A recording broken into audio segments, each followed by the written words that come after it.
आज की वीडियो में मैं आपको बताऊंगा कि नेगोशिएशन क्या होता है। नेगोशिएशन टेंडर में क्यों कराया जाता है, कैसे कराया जाता है, पोस्ट टेंडर नेगोशिएशन क्या होता है। तो बेसिकली सबसे पहली चीज़ कि आपने एक टेंडर फिल किया, ठीक है जी। उसके बाद मान के चलिए 5 फर्म ने उसमें पार्टिसिपेट किया। उन 5 फर्म में से जो पहली 3 लोवेस्ट फर्म होंगी, उन 3 लोवेस्ट फर्म में से मतलब इन 5 में से जो 3 लोवेस्ट फर्म हुई, उन 3 लोवेस्ट फर्म को किसके लिए, नेगोशिएशन के लिए कॉल किया जाएगा। अब ये नेगोशिएशन क्यों कॉल करते हैं, ताकि जो L1 बिडर होता है, जो L1 बिडर है उसके रेट सबसे कम रहेंगे। अब उससे भी कम रेट अगर हमको मिल जाए तो सरकार को फ़ायदा हो जाएगा। तो इसीलिए ये नेगोशिएशन को करवाते हैं। इसमें क्या होता है, तीनों को नेगोशिएशन के लिए एक जगह पे कॉल किया कि भाई सो एंड सो डे पे आपको आना है और इस दिन आपकी नेगोशिएशन होगी। उसमें क्या होगा, मान के चलिए L1 बिडर ने 100 रुपये के काम को 90 रुपये में डाला है, ठीक है।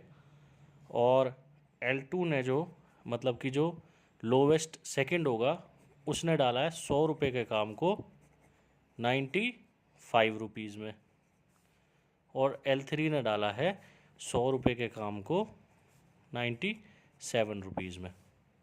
अब ये क्या करेंगे, सबसे पहले ये क्या करेंगे, जो अपनी L1 फर्म है इससे बोलेंगे इस 90 रुपीज़ को और कम करो और इसको 85 या 80, जो उनका मन करे, ये उनकी मन इच्छा है कि वो आपसे कितना नेगोशिएट कराते हैं।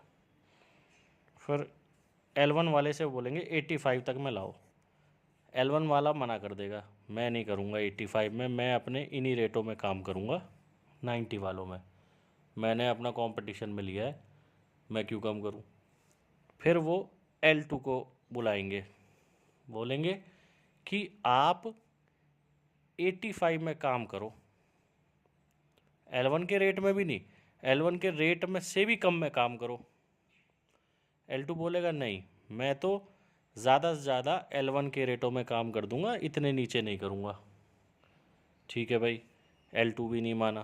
फिर जाएंगे ये L3 के पास, जाएंगे मतलब उनको बुलाते हैं, ये एक कमरे में चलता रहता है प्रोसेस। बाहर सारे कॉन्ट्रैक्टर बैठे होते हैं, अंदर मीटिंग में जितने भी अधिकारी होते हैं, अब जैसे मान लो एग्जीक्यूटिव इंजीनियर हो गया, सुपरिटेंडेंट इंजीनियर हो सकता है चीफ इंजीनियर भी बैठा हो। फिर L3 को बुलाएंगे, L3 को बोलेंगे कि भाई आप का रेट तो 97 है, लेकिन आप 85 में काम करके दे दो। भाई अगर L3 को काम करना है या उसको काम की ज़रूरत है, या मान के चलो उसके कोई अच्छी जानकारी होगी डिपार्टमेंट में कि किसी तरीके से मैं निकाल लूँगा पैसा या कुछ भी है, तो वो L3 अगर मान जाता है 85 में, तो L3 को 85 में काम दे दिया जाएगा। मतलब अगर ये ओके कहता है तो, अगर L3 वाला ओके कहता है तो। लेकिन उससे पहले L1 से दोबारा पूछा जाएगा, क्योंकि लोवेस्ट तो सबसे पहले L1 ही है। जब L3 कह देगा कि मैं 85 में काम कर दूंगा, फिर भी L1 से पूछा जाएगा, अब बताओ L3 85 में काम करने को रेडी है, क्या आप 85 में काम कर दोगे। अगर L1 मना कर देता है कि मैं 85 में काम नहीं करूँगा, तो टेंडर L1 को ना दे के L3 को दे दिया जाएगा 85 रुपीज़ में, और L1 से लिखवा लिया जाएगा कि मैं टेंडर छोड़ता हूँ, मैं इतने में काम करने को राज़ी नहीं हूँ, और फिर जो भी प्रक्रिया होगी वो L3 के साथ होएगी।